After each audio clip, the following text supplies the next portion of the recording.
수익을 만드는 진짜 공식, 주식 공식입니다. KMW 정확한 타이밍에 주가가 상승을 하고 있죠. 단기적으로 보시는 분들을 위해서 7월 예상 목표가를 언급을 좀 해드릴 예정이고요. 중장기를 보시는 분들을 위해서 5배 상승할 수 있는 이유를 제시를 해드리도록 하겠습니다. 다만 저는 단기보다는 중장기로 끌고 가는 게 좋다라고 볼 수가 있을 것 같은데, 조정을 받는다라고 하더라도 하락폭이 그렇게 크지는 않을 것이다, 이렇게 생각을 하고 있기 때문입니다. 그래서 그 내용 전반적으로 말씀을 좀 해드리도록 하겠고요. 제가 지난번에 언급을 해드렸던 내용은 하나증권 리포트를 하나하나 분석을 해서 여러분들께 언급을 해드렸는데, 이 부분에 대해서는 제가 방송이 끝난 후 링크를 걸어 놓도록 할 테니까 그 점 참고를 해주시면 좋을 것 같고요. 제가 지난 월요일일 거예요. 월요일 날 어떤 내용을 말씀을 드렸는지 체크를 한번 해보고 그 다음에 본격적으로 얘기를 좀 더 해보도록 하겠습니다. 2028년까지 1GHz에서 10GHz 대역 내 총 800MHz 5G, 6G 추가 주파수를 할당할 것이다라고 얘기를 하고 있는데요. 이는 당초 220MHz 대역폭보다 3.6배 많아진 가운데 2028년 내에서 올해 주파수 경매가 있다면 카페 시장 확대가 본격화되는 양상이라고 얘기를 하고 있습니다. 또한 미국 상원에서도 제시한 5G, 6G 신규 주파수 할당폭이 총 800MHz에 달한다는 점이 이를 입증한다라고 얘기를 하고 있는 건, 제일 중요한 건 6G예요. 이 6G는 자율주행의 기본적인 통신이다라고 생각을 하시면 될 것 같고, 적자가 보게 되면 현재 13,300원인데 향후에는 9만 원대까지 상승 가능성이 있고요. 그렇다라고 한다면 아무리 보수적으로 본다라고 하더라도 우리는 5배 이상은 볼 수 있다라는 걸 언급을 해드리도록 하겠습니다. 그래서 2024년에 적자가 더 컸어요. 그런데 그보다 적자가 지금 덜 하고 내년에는 흑자 전환이 될 가능성이 있고, 2021년보다 적자폭이 줄어드는데 불구하고 주가가 9만 원부터 시작을 해서 13,000원, 6,600원대까지 하락을 한 거죠. 그렇다라고 한다면 지금은 절대 저평가일 가능성이 있다라고 생각을 하시면 될 것 같고요. 모습을 확인해 보고, 그렇다라고 한다면 오늘 저점 부근에서는 충분히 매수 타이밍이 나왔다라고 생각을 하시면 될 것 같고요. 근데 지금보다는 여전히 상승 여력이 있고, 단기적으로는 올해까지는 2만 원은 충분히 상승 여력이 있다라고 보고 있고, 정말 제가 가격을 언급을 해드렸던 건 이날이었죠. 월요일 날 저점을 얘기를 해드렸는데, 그 다음에 저점이 올 수가 없었던 이유는 뭐냐면, 지금 상승 추세가 이렇게 이어지고 있죠. 이 추세에서 부딪히게 되면서 정확하게 반등을 하는 모습이었고요. 최근에 고점으로 형성되었던 저항을 오늘 뚫고 올라가는 모습이었습니다. 자, 그러면 7월 달에 왜 주가가 더 상승할 수밖에 없는지에 대한 내용을 먼저 말씀을 좀 해드리도록 하겠는데요. 가장 중요한 이슈는 역시 미국의 주파수 경매라고 생각을 하시면 될 것 같습니다. 주파수 대역을 민간에 할당하는 방식이죠. 그 다음에 시장 배분과 공정성을 확보를 하게 되면서 국가 재정 수입을 증대시키는 장점을 가지고 있는데, 이 주파수의 이용권은 공법상 권리로 인정이 되고요. 경매 대가를 납부한 경우 헌법상으로 재산권으로 보호를 받을 수 있다라고 할 수 있을 것 같습니다. 이거는 국내에서도 똑같죠. 그래서 LG U+나 KT나 SKT가 이 주파수 경매를 받았는데 5G 받았었잖아요. 근데 실질적으로 신규 투자를 하지 않게 되면서 이거를 반납을 했습니다. 그런데 역시 주파수 경매는 계속적으로 있을 가능성이 있고, 6G에 대한 주파수 경매는 아마 가격이 진짜 상상 초월일 가능성이 있습니다. 그러면 우리는 이 6G 가격에 상상 초월하는 통신주보다는 차라리 수익이 유지가 될 수 있는 장비 관련주가 더 수혜가 될 가능성이 높다라고 생각을 하시면 될 것 같습니다. 물론 통신주 안에서도 어떤 종목을 매매하느냐에 따라 달라질 수는 있겠지만, 기본적으로 장비가 더 수혜가 될 가능성이 있다라는 걸 참고를 해주시면 좋을 것 같아요. 자, 그러면서 연방 정부는 향후 9년간 최소 600MHz의 주파수를 경매에 붙이겠다라고 계획을 내놓았고요. 이를 통해서 약 880억 달러의 막대한 재정 수입을 기대를 하고 있습니다. 이 버라이즌과 AT&T와 같은 미국 통신사는 신규 주파수 확보 후에 전국적으로 5G, 6G 네트워크의 인프라를 확충을 하기 위해서 대규모 기지국이나 중계기, 안테나 등 장비 발주가 본격화되는데, 버라이즌과 AT&T의 경우는 삼성전자와 노키아 같은 글로벌 벤더에 납품을 하는 거죠. 직접 계약은 삼성전자나 노키아가 될 수밖에 없다는 얘기예요. 그런데 삼성전자나 노키아가 만드는 장비의 상당 부분이 이 KMW와 같은 중소 장비 업체에서 아웃소싱을 해서 공급한다라는 거죠. 하청을 준다라고 생각을 하시면 될 것 같죠. 그렇기 때문에 이런 종목들은 일반적으로 KMW와 같은 장비 업체가 1차적인 수혜가 될 가능성이 있다라고 해석을 하시면 될 것 같습니다. 참고로 제가 7월 달이라고 얘기를 해드렸던 이유는 이번 달에 경매가 진행이 돼요. 이번 달 경매.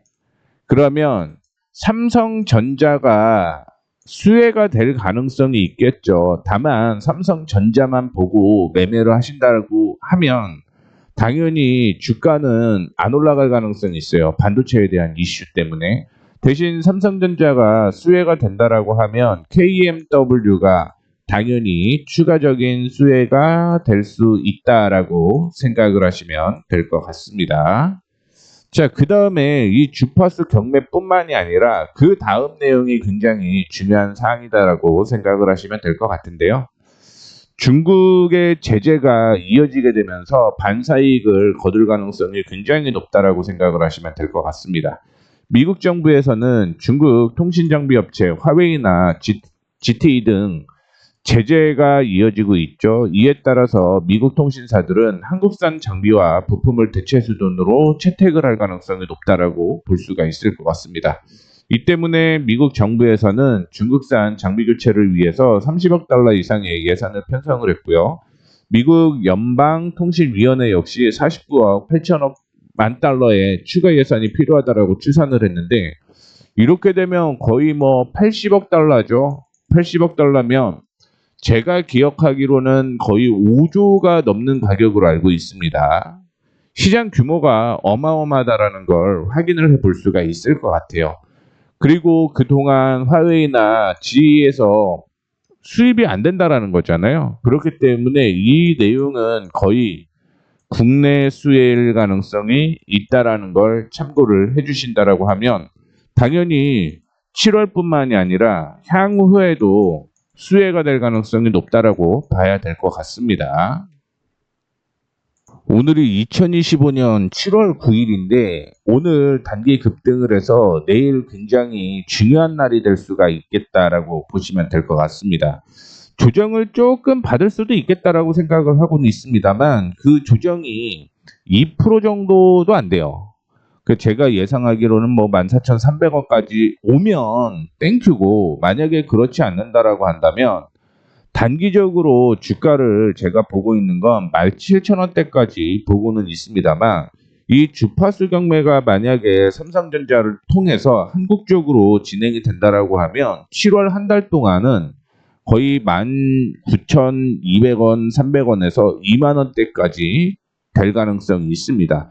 이 부분은 실적의 영향을 빼고 단기 모멘텀만 제시를 좀 해드리는 거고, 그 다음에 여기에서 만약에 삼성전자가 된다라고 하면 당연히 실적에 대한 이슈가 부각이 될 가능성이 높다라고 생각을 하셔야겠죠. 분기의 실적을 보게 되면 올해까지는 적자가 지속적으로 이어질 가능성이 있습니다만, 중요한 건 적자폭이 축소가 된다라는 걸 확인을 해볼 수가 있을 것 같고요. 이런 기대에 의해서 아마 3분기에는 어떤 이슈가 또 나올 가능성이 있냐면 삼성전자로부터 수주 모멘텀이 있을 가능성이 있습니다.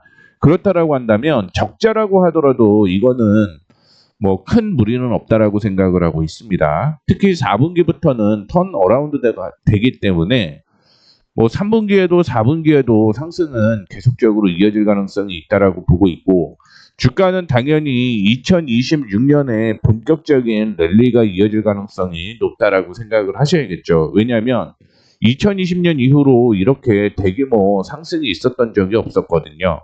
그러면 과거 차트를 통해서 확인을 좀 해보도록 하겠는데, 우리가 5G, 6G로 넘어갔을 때의 흐름을 생각을 해보게 되면 이때 3G에서 4G로 넘어가는 그런 순간이었고요. 4G에서 4.5로 LTE로 넘어가는 이런 순간. 그리고 2027년부터 시작을 해서 주가가 8만 원대까지 올라갔던 건 5G에 대한 이슈였다라고 생각을 하시면 될 것 같습니다. 다만 주가가 2020년부터 좋지 않은 모습이었죠. 그 이유가 뭐냐면 이 SKT든 KT든 LG U+든 니네 5G 장비 만들어라. 추가적으로 설치해라라고 얘기를 했는데 반납을 했어요. 거기에 코로나에 대한 문제가 터지게 되면서 주가가 계속 하락을 하는 모습이었고요. 또 하나의 이슈는 당연히 실적에 대한 이슈였다라고 생각을 하시면 될 것 같은데 실적이 안 좋으니 당연히 주가가 떨어질 수밖에 없었다라고 생각을 하시면 될 것 같습니다. 여기에서 재밌는 거 하나 정도 더 말씀을 좀 해드리자면 그러면 주가가 2006년이나 2012년 큰 폭으로 성장을 했는데 왜 그 다음에 주가가 떨어졌느냐 이 부분을 여러분들은 궁금해 하셔야 되는데 이게 KMW가 만든 기술이 중국 쪽으로 M&A를 맺은 적이 있어요. 그런데 그쪽에서 KMW의 장비를 그대로 사용을 했다라는 거죠. 똑같이 뺏겨서. 그러면 가격은 싼데 KMW의 장비를 살까요? 그것 때문에 주가가 하락을 했었다라고 생각을 하시면 될 것 같습니다. 그런데 이번엔 좀 다른 게 뭐냐면 앞서 언급을 해드렸던 대로 중국 제재가 이어질 가능성이 높다라는 거죠. 그렇기 때문에 지금은 원래는 이 상승폭보다 더 클 가능성이 저는 있다라고 보고 있습니다. 중국의 제재도 있고요. 6G는 앞서 말씀드렸던 대로 자율주행에 대한 모멘텀이 작용을 하는 통신이기 때문에 이 이슈로 본다라고 하면 AI와 함께 자율주행은 이 통신 장비의 수혜가 될 가능성이 굉장히 크다라고 보시면 될 것 같아요. 그래서 아직도 늦지 않았다라는 얘기를 해드리고 싶은 겁니다. 2만 원까지 가는 동안 제가 예상하기로는 한 2번 정도의 저항이 있을 가능성이 있는데 그런 가격적인 매매 타이밍이 궁금하시다면 문자 주시면 제가 그 가격 타이밍을 정확하게 언급을 해드리도록 하겠습니다. 위에 번호가 나와 있죠. 010-6500에 0659로 뭐라고 보내주시냐면 이렇게 보냈죠. 010-6500에 0659로 간단하게 KMW 이렇게 보내주시면 제가 정확한 가격과 함께 자료를 제공을 해 드리도록 하겠습니다. KMW예요. KMW. 지금 더보기를 통해서 뭐 스마트폰 자동 문자도 있습니다. 이걸 누르신 다음에 KMW 이렇게 보내주시는 분들 가격 자료 제공해 드린다라는 거 참고해 주시면 좋을 것 같습니다. 자, 이렇게 해서 뭐 KMW에 대한 분석 마무리하도록 하겠고 향후에 제가 가장 빠르게 자료를 제공해 드릴 거라는 거 참고를 해 주시면 좋을 것 같습니다. 자, 지금까지 수익을 만드는 진짜 공식 주식 공식이었습니다. 감사합니다.